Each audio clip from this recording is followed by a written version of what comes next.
just wanna be with you.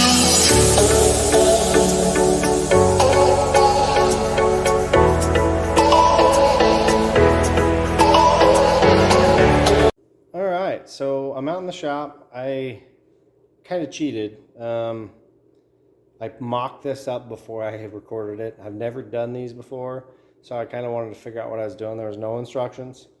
Um, what I got cooking here is some free horsepower, and it all started at the shop where I work, talking to some techs, talking to the guys, and they started putting bearing spacers in semi trucks. And we were talking about it, you know, rolling resistance, gas mileage, yada yada. I was like, man, I wonder if they make those for race cars. Sure as shit, they do. And let me grab the package here. DRP.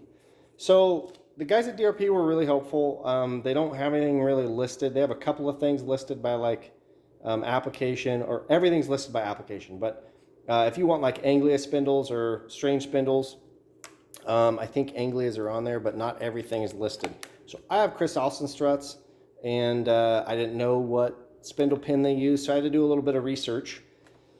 I got a product here, and I dry fit everything with a little bit of motor oil. I didn't want to grease everything, but this is just way cool. So I got it kind of adjusted by, let me just show you. This is easy.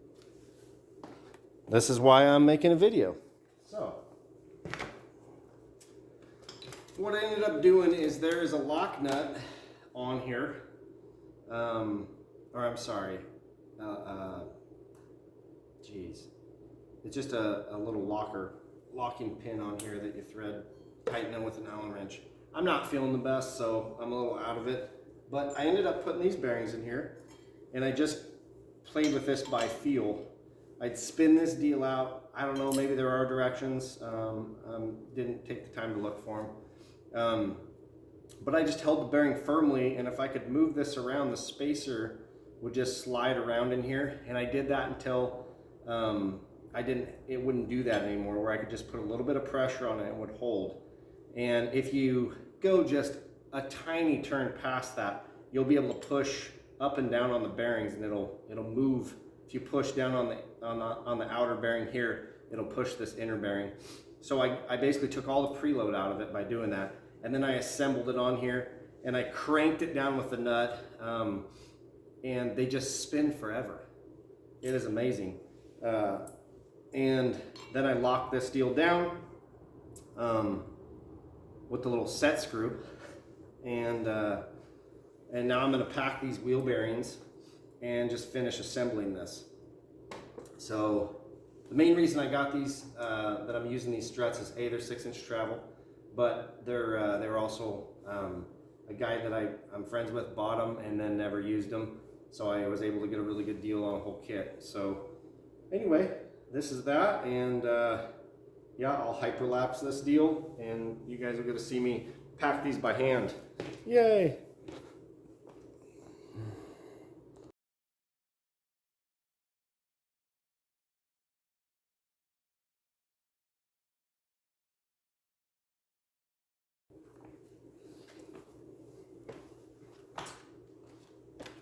All right, so they don't spin as freely as they did when they were just lubed with oil, but I mean, still pretty freely. And I could just yeef on this thing here, and they don't get any tighter. Which is comforting when you're going super fast. I feel like bearing preload's a sketchy thing, right? I mean, if this thing seizes up and you're at speed, that's a big deal. I'll tell you what was kind of challenging was getting I like to have as much grease in there as I can. I feel like, I don't really know what happens in here when it's nice and hot, but I would assume this gets pretty liquid, and I'd just like to have some spare grease in here. And with that spacer, that cavity is hard to get extra grease in.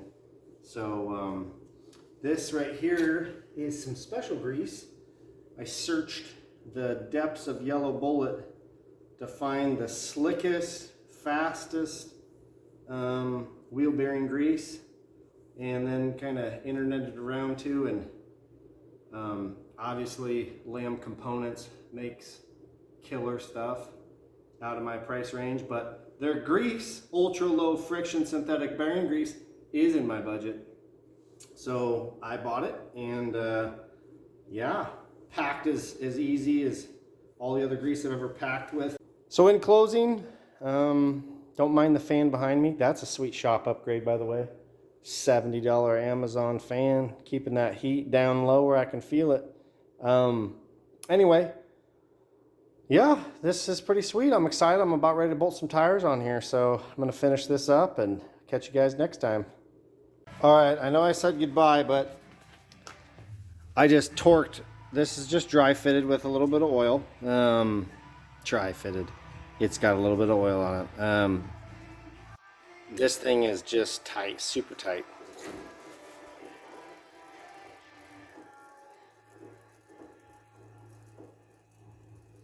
Yeah, none of your guys' stuff with bearing preload's gonna do that.